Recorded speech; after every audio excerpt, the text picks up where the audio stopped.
Sir ಒಪ್ಪಿ sir. Yes sir, ಇಷ್ಟು ಸಿನಿಮಾದಲ್ಲಿ ತಲೆಗೆ ಹುಳ ಬಿಡ್ತಾ ಇದ್ರ ನೀವು, ಈ ಸಿನಿಮಾದಲ್ಲಿ ತಲೆಯಿಂದ ಹುಳ ತೆಗಿತಾ ಇದ್ದೀರಾ. ಸೊ ಎಷ್ಟು ಸಾರಿ ನೋಡಿದ್ರೆ ನಮಗೆ ಆ ತಲೆಯಿಂದ ಹುಳ ಹೊರಗೆ ಬರುತ್ತೆ ಸರ್? ಅದು ನಿಮ್ಮ ಕೆಪಾಸಿಟಿ ಎಷ್ಟು ಹುಳ ಇದೆ ಅನ್ನೋದ್ರ ಮೇಲೆ ಡಿಪೆಂಡ್ ಆಗುತ್ತೆ. ನಿಮ್ಮಲ್ಲಿ 10 ಹುಳ ಇದ್ರೆ 10 ಸತಿ ನೋಡ್ಬೇಕು. ಅಲ್ಲ, ನೀವೇ ಹೇಳ್ತಿದ್ರಲ್ಲ ಸರ್, ಈಗ 10 ಜನದಲ್ಲಿ ಒಬ್ರಿಗೆ ಅರ್ಥ ಆಗುತ್ತೆ ಅಂತ ಹೇಳಿ. ಅದೇ ಹುಳ ಮೇಲೆ, ತಲೆ ಒಳಗೆ ಎಷ್ಟು ಹುಳ ಇದೆ ನಿಮ್ಗೆ ಆ ಹುಳ ಎಲ್ಲ ತೆಕ್ಕೊಂಬಿಟ್ರೆ ಬ್ಯೂಟಿಫುಲ್ ಆಗಿರುತ್ತೆ ಪ್ರಪಂಚ, ತುಂಬಾ ಚೆನ್ನಾಗಿರುತ್ತೆ ಆಕ್ಚುಲಿ. ಸರ್ ಆ ಒಂದು ಪ್ರಯತ್ನ ಅಷ್ಟೇ. ಸರ್ ನಮಸ್ತೆ, ನನ್ನ ಹೆಸರು ನಿಸರ್ಗ ಅಂತ. ಈ ಕಡೆ ಇಲ್ಲಿ ನಾನು ರೆಬಲ್ ಟಿವಿಯಿಂದ ಬಂದಿರೋದು. ಸರ್, ಲಾಸ್ಟ್ ಟೈಮ್ ಒಂದು ಇಂಟರ್ವ್ಯೂಗೆ ಹೋದಾಗ ಒಬ್ರು ಪ್ಯಾನ್ ಇಂಡಿಯಾ ಮೂವಿ ಅಂತ ಹೇಳಿದ್ರೆ ಪ್ಯಾನ್ ಕಾರ್ಡ್ ಇರೋರು ಪ್ಯಾನ್ ಇಂಡಿಯಾ ಮೂವಿ ಮಾಡ್ತಾರೆ ಅಂತ ಒಂದು ಸ್ಟೇಟ್ಮೆಂಟ್ ಕೊಟ್ಟಿದ್ರು ಜಯಂತ್ ಕಾಯ್ಕಿಣಿ ಸರ್ ಅವರು. ಹಾಗಾದ್ರೆ ನಿಮ್ಮ ಹತ್ರ ಪಾನ್ ಕಾರ್ಡ್ ಇದೆಯಾ? ಅದಕ್ಕೇನಾದ್ರೂ ನೀವು ಈ ಸಿನಿಮಾ ಮಾಡ್ತಾ ಇದ್ದೀರಾ? ಪಾನ್ ಕಾರ್ಡು ಅಥವಾ ಮನಿ ಕಾರ್ಡು ಯಾವ ಒಂದು ಇಂಟೆನ್ಷನಿಂದ ಈ ಮೂವಿ ಬರ್ತಾ ಇದೆ? ಯಾಕಂತ ಹೇಳಿದ್ರೆ ಕನ್ನಡ ಜನತೆ ಕನ್ನಡ ಮೂವಿನ ಸ್ವಲ್ಪ ಎಕ್ಸ್ಪೆಕ್ಟ್ ಮಾಡ್ತಾ ಇದ್ದಾರೆ ಅಂತ ಅನ್ಕೋತೀನಿ. ಸೊ ಇದು ಹೆಂಗೆ ನಿಮ್ದು ಪಾನ್ ಕಾರ್ಡ್ ಪ್ರತಿಭೆನಾ ಪ್ರಭಾವನಾ ಏನು ಈ ಇಲ್ಲ, ಚಿತ್ರ? ನಿಜವಾಗ್ಲೂ 2 ಕಾರ್ಡ್ ಇದೆ ನೋಡಿ. ನಾನು ಕನ್ನಡ ಅಂತಾನೆ ಮಾಡಿ ಸ್ಟಾರ್ಟ್. ಸರ್, ನಿಮ್ಮ ಪಿಕ್ಚರ್ಗಳು ಬರೀ ಕನ್ನಡ ಅಲ್ಲ ಸರ್, ಅದು ಬೇರೆ ಲ್ಯಾಂಗ್ವೇಜ್ಗೂ ಹೋಗ್ಬೇಕದು, ಹಿಂದಿಗೆ ಹೋಗ್ಬೇಕು ಅಂತ. ಇದೇ ನವೀನ್, ಇದೇ ಶ್ರೀಕಾಂತ್, ಇವರೇ ನಮ್ಮನ್ನು ಪುಷ್ ಮಾಡಿ ಪ್ಯಾನ್ ಇಂಡಿಯಾ ಮಾಡಿದ್ದೆ ಇವರು. ಇದು ಎಲ್ಲ ಲ್ಯಾಂಗ್ವೇಜ್ಗೆ ಹೋಗ್ಬೇಕು. ಈ ಕಾರ್ಡ್ಗಳಷ್ಟೇ, ಟ್ರಂಪ್ ಕಾರ್ಡ್ಗಳು 2. ಸರ್, ಉಪೇಂದ್ರ ಸರ್, ಸರ್ ಇಲ್ಲಿ ಹಾಂ ಇಲ್ಲಿ ಇಲ್ಲಿ ಇಲ್ಲಿ ಅಮ್ಮ ಸರ್, ಕೂಲಿ ಶೂಟಿಂಗ್ ಮುಗಿಸ್ಕೊಂಡು ಬಂದಿದ್ದೀರಾ. ರಜನಿಕಾಂತ್ ಅವ್ರಿಗೆ ಏನಾದರೂ ವಾರ್ನರ್ ತೋರಿಸಿದ್ರಾ? ಅವ್ರೇನಾದರೂ ರಿಯಾಕ್ಷನ್ ಕೊಟ್ರಾ? ಹೇಗೆ? ಇಲ್ಲಮ್ಮ, ಇನ್ನೂ ಮೀಟ್ ಮಾಡಿಲ್ಲ. ಲಾಸ್ಟ್ ಟೈಮ್ ಆದಾಗ ಇನ್ನೂ ಬಿಟ್ಟಿರಲಿಲ್ಲ. ಇದು ಇನ್ನೊಂದು ಶೆಡ್ಯೂಲ್ ಇದೆ, ಟ್ರೈ ಮಾಡ್ತೀನಿ ತೋರಿಸೋದಕ್ಕೆ ಅವ್ರಿಗೆ. ಸರ್ ಇಲ್ಲಿ ಸುಜಯ್ ಅಂತ ಸರ್. ಈಗ ಆಲ್ಮೋಸ್ಟ್ 9 ಇಯರ್ಸ್ ಆದಮೇಲೆ ಡೈರೆಕ್ಟ್ ಮಾಡ್ತಾ ಇದ್ದೀರಾ. ಸೊ ಆಸ್ ಎ ಡೈರೆಕ್ಟರ್ ಆಗಿ ನಿಮ್ಮಲ್ಲಿ ಯಾವ ರೀತಿ ಬದಲಾವಣೆಗಳಾಗಿದೆ ಸರ್ ಈ ಸಿನಿಮಾ ಡೈರೆಕ್ಟ್ ಮಾಡುವಾಗ? ಅದು ಗೊತ್ತಿಲ್ಲ ಇವರೇ, ನೀವು ಹೇಳ್ಬೇಕಾದ. ಯಾಕೆಂದರೆ ನನಗೆ ಇನ್ನೂ ಅದೇ ಡೈರೆಕ್ಟರ್ ಅನ್ಕೊಂತೀನಿ ನಾನು. ಬಟ್ ಸ್ವಲ್ಪ ಏನೋ ಇವ್ರು ಹೇಳ್ತಾ ಇರ್ತಾರೆ ಸ್ವಲ್ಪ, ಸರ್ ಇನ್ನೂ ಸ್ವಲ್ಪ ರ್ಯಾಶ್ ಆಗ್ಬೇಕು ನೀವು ಅಂತ. ನಾನು ಆಲ್ರೆಡಿ ಈ ರ್ಯಾಶ್ಗೆ ಇವರು ಅರವಿಂದ್ ಅವ್ರು ಬಂದಾಗ ಒಂದು ಕ್ವಶನ್ ಕೇಳೋರು ಇವ್ರನ್ನ, ಮನೋಹರ್ ಅವ್ರನ್ನ, ಈತನ ಇಂಟೆನ್ಸಿಟಿ ಮೀರೆಲ್ಲ ತಟ್ಕೊಂಟಾರು ಅನ್ನಿ. ಅವ್ರ ಎಂಟಿ ಅಂದ್ರೆ ಅವ್ರಿಗೆ ಗೊತ್ತಾಗಿಲ್ಲ ಇನ್ನು. ಇವ್ರಿಗೆ ಸ್ವಲ್ಪ ಗೊತ್ತಾಗಿದೆ, ಶ್ರೀಕಾಂತ್ ಗೊತ್ತಾಗಿದೆ. ಅದೇನೂ ಮಾಡೋಕ್ಕಾಗಲ್ಲ. ಒಬ್ಬ ಡೈರೆಕ್ಟರ್ ಅಂದರೆ ಈಗ ಹೆಂಗಿದೆ ಅಂದರೆ ಎವ್ರಿಥಿಂಗ್ ಈಸ್ ಹೋರಾಟನೇ. ಒಂದು ಸಿನಿಮಾ ಮಾಡೋದಿದೆಯಲ್ಲ, ಅದು ಡೈರೆಕ್ಷನ್ ಮಾಡೋದು ಅನ್ನೋದು ಇದೆಯಲ್ಲ, ಅದು ಪ್ರತಿ ಕ್ಷಣ ಹೋರಾಟ. 24 hours ನೀವು ಅದರೊಳಗೆ ಇರಬೇಕು. ಕೆಲವು ಸತಿ ಇವರೆಲ್ಲ ಅನ್ಕೊಂಡಿರ್ಬೋದು ಇವ್ಗೆ ಏನು ಕೆಲಸ ಇಲ್ಲ, ಅದಕ್ಕೆ 2 ವರ್ಷದಿಂದ ಇಲ್ಲೇ ಇದ್ದಾನೆ ಅಂತ.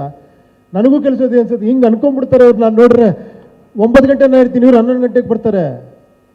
ನಾನು ಅನ್ಕೊತೀನಿ ನಾನು ತುಂಬ ಫ್ರೀ ಇದ್ದೀನಿ, ಎಲ್ಲರೂ ಬ್ಯುಸಿ ಇದ್ದಾರೆ. ಇವರೆಲ್ಲ ಸಿಕ್ಕಾಪಟ್ಟೆ ಬ್ಯುಸಿ ಇರೋರು, ನಾನೊಬ್ಬನೇ ತುಂಬ ಫ್ರೀ ಇರೋದು 2 ವರ್ಷದಿಂದ. ಇದೇ ಡೈರೆಕ್ಟರ್ ಆಗಿರೋ ಬದಲಾವಣೆ ಅಂದರೆ. ಸರ್, ಒಂದು ತುಂಬ ವರ್ಷಗಳ ಹಿಂದೆ ಅಂದರೆ ಮಂಡ್ಯದಲ್ಲಿ ಒಂದು ಪತ್ರಿಕಾಗೋಷ್ಠಿ ನಡೀತಿರುತ್ತೆ. ಅಲ್ಲಿ ಕಾಲರ್ ಎತ್ಕೊಂಡು ಒಂದು ಮಾತು ಹೇಳ್ತಾರೆ, ಈ ಡೈರೆಕ್ಟರ್ ಗ್ಲಾಮರ್ ಯಾವತ್ತೂ ಕಮ್ಮಿ ಆಗಲ್ಲ ಅಂತ. ಈ ಕಂಟೆಂಟ್ ಬಿಟ್ಟ ನಂತರದಲ್ಲಿ ಸಿಕ್ಕಾಪಟ್ಟೆ ವೈರಲ್ ಆಯ್ತು ಅದು ವಿಡಿಯೋ. ಸೊ ಜೊತೆಗೆ ಇವತ್ತು ಬೇರೆ ಇಂಡಸ್ಟ್ರಿಯಿಂದ ಈಗ ಲೋಕೇಶ್ ಕನಗರಾಜು ಒಂದಷ್ಟು ಬರ್ಕೊಂಡಿದ್ದಾರೆ ಟ್ವಿಟರ್ನಲ್ಲಿ, ಅಂದರೆ ಹೊಗಳಿಕೆ. ಅಂದರೆ ಇವತ್ತು ಕಾಂಪಿಟೇಷನ್ ಡೈರೆಕ್ಟರ್ಗಳು ನಿಮ್ಮ ಸಿನಿಮಾಗಾಗಿ ಡೈರೆಕ್ಷನ್ಗಾಗಿ ಕಾಯ್ತಾ ಇರ್ತಾರೆ. ಸೊ ಆ ಜವಾಬ್ದಾರಿನ ಯಾವ ರೀತಿ ಮೇಂಟೈನ್ ಮಾಡ್ತೀರಾ? ಭಾರ ಅನ್ಸುತ್ತೆ ಹೇಗೆ ಅಂತ ಇವತ್ತಿನ ಡೈರೆಕ್ಟರ್ಸ್ ಜೊತೆ ಕಾಂಪೀಟ್ ಮಾಡುವಂಥದ್ದು ಟೆಕ್ನಾಲಜಿ ವಿಚಾರದಲ್ಲಿ? ಇಲ್ಲ, ನಿಜ ಹೇಳ್ಬೇಕಾದ್ರೆ ಈ ಡೈರೆಕ್ಟರ್ ಉಳಿಸಿರೋದು ನೀವುಗಳೇ. ನಿಜವಾಗ್ಲು ಪ್ರೆಸ್ ಅವರು, ಫ್ಯಾನ್ಸು, ಪ್ರೇಕ್ಷಕರು. ಇವತ್ತಿಗೂ ಒಂದು ಡೈರೆಕ್ಷನ್ ಮಾಡ್ತೀನಿ ಅಂದರೆ ಆ ಕೊಡೋ ಒಂದು ಉತ್ಸಾಹ ಇದೆಯಲ್ಲ, ನನ್ನ ತಲೆಯೆಲ್ಲ ಗಿರ್ರಂತ ಇರೋ ಬರೋ ಲೈಟ್ಸ್ ಎಲ್ಲ ಓಪನ್ ಆಗ್ಬಿಡುತ್ತೆ ನನಗೆ. ಸೊ ಅದೇ ಕಾರಣ ಅಷ್ಟೇ, ಏನಾರ ಮಾಡಬೇಕು ಅಂತ. ಬಟ್ ಸಿನಿಮಾಲ್ ಸಿಕ್ಕಾಪಟ್ಟೆ ಸರ್ಪ್ರೈಸ್ ಇರುತ್ತೆ, ಜ್ಞಾಪಕ ಇಟ್ಕೊಳ್ಳಿ. ಅಲ್ಲಿ ಸ್ವಲ್ಪ ತಲೆ ಕೆಡಿಸ್ಕೊಬೇಕಾಗತ್ತೆ ನೀವು. ಉಪಿ ಸರ್, ನನಗೆ ಆ ನಂಬಿಕೆ ಇದೆ. ಯಾಕಂದರೆ ನನಗೆ ಆ ನಂಬಿಕೆ ಇಟ್ಟೆ ಸಿನಿಮಾ ಮಾಡಿರೋದು. ನಾನು ಯಾವತ್ತು ತುಂಬ ಜನ ನನ್ನ ಜೊತೆಲಿರೋರು ಹೇಳ್ತಾ ಇರ್ತಾರೆ, ಅರ್ಥ ಆಗುತ್ತಾ ಇದು ಅಂತ.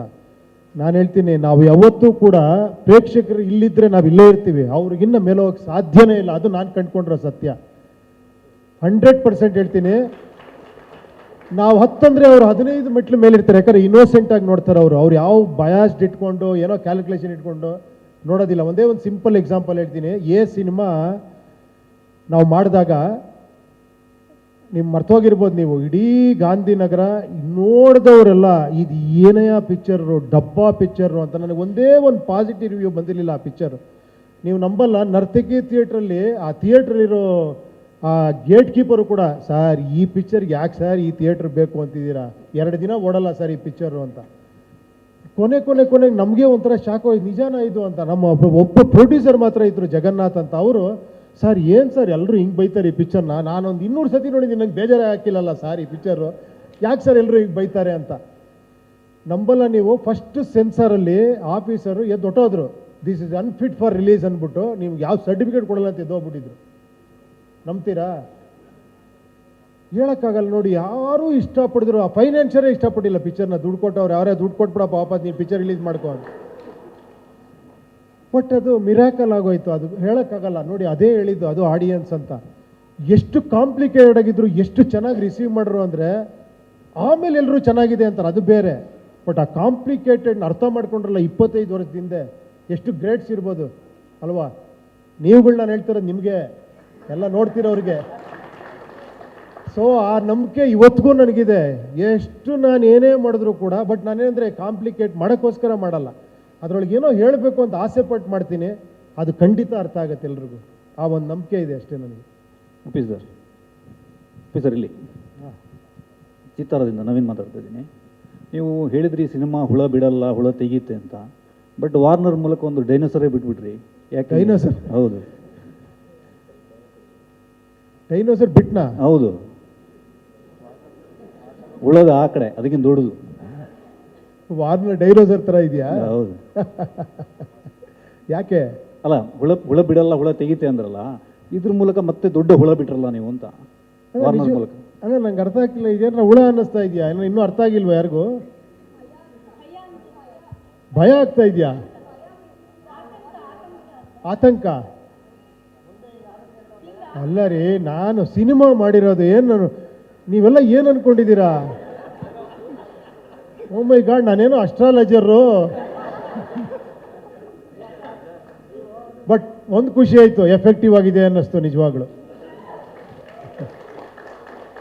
ಆಮೇಲೆ ಸರ್, ಈ ಸಿನಿಮಾದಲ್ಲಿ ಗಂಡು ಹೆಣ್ಣು ಎರಡೂ ಆಗಿರ್ತೀರಾ ನೀವು? ಗಂಡು ಹೆಣ್ಣು ಎರಡೂ ಆಗಿರ್ತೀರಾ ಅಂತ.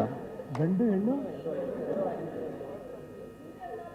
ಯಾಕಂದ್ರೆ ನೈಲ್ ಪಾಲಿಶ್ ಎಲ್ಲ ಹಾಕಿದಿರಲ್ಲ, ಅದಕ್ಕೆ ಕೇಳಿದೆ. ಯಾಕೆ ಹೀರೋಯಿನ್ ಬಂದಿಲ್ಲ ಅಂತ ಕೇಳ್ತಾ ಇದ್ದೀರಾ? ಹಂಗಲ್ಲ, ಅವ್ರು ಕರೆದಿಲ್ಲ, ನಾನೇನು ಮಾಡಲಿ? ನೋಡಿ, ಇನ್ನೊಬ್ರು ಬಂದಿದ್ದಾರೆ, ನಿಧಿ ಅವ್ರು ಬಂದಿದ್ದಾರೆ, ಬನ್ನಿ ಮೇಲ್ಗಡೆ. ನನ್ನೇ ಹೀರೋಯಿನ್ ಅನ್ಕೊಂಡ್ಬಿಡ್ತಾರೆ ಆಮೇಲೆ ಇವರು. Thank you sir. ಆಡಮ್ ಈವಿಂದ ಕಲ್ಕಿವರೆಗೂ ಇರುತ್ತಾ? ಕಲ್ಕಿಗೆ ಎಂಡ್ ಆಗುತ್ತಾ? ಆಲ್ಮೋಸ್ಟ್ ನಿಮ್ಮ ಸಿನಿಮಾಗಳು ರಾಜಕೀಯ ವಿಡಂಬನೆ ಮೂಲಕ ಎಂಡ್ ಆಗುತ್ತೆ, ಇಲ್ಲಿ ಕಲ್ಕಿ ಮೂಲಕ ಎಂಡ್ ಆಗುತ್ತಾ? ಆಡಮ್ ಈವಿಂದ ಶುರುವಾದದ್ದು. ನಿಮ್ಮ ನಂಬರ್ ಕೊಡಿ, ಫುಲ್ ಫೋನ್ ಮಾಡಿ ಸೀನ್ ನಂಬರ್ 1 ಇಂದ ಎಂಡ್ವರೆಗೂ ಹೇಳ್ಬಿಡ್ತೀನಿ. ಅಲ್ಲ ಸರ್, ನಿಮ್ಮ ಸಿನಿಮಾಗಳಲ್ಲಿ ರಾಜಕೀಯ ವಿಡಂಬನೆ ಹೈಲೈಟ್ ಆಗೋದು ಎಂಡಲ್ಲಿ. ಫಿಲಮ್ ಸೀನ್ ಟು ಸೀನ್ ಹೇಳ್ತೀನಿ, ಓಕೆನಾ? ಶೂರ್. ಒಪ್ಪಿ ಸರ್.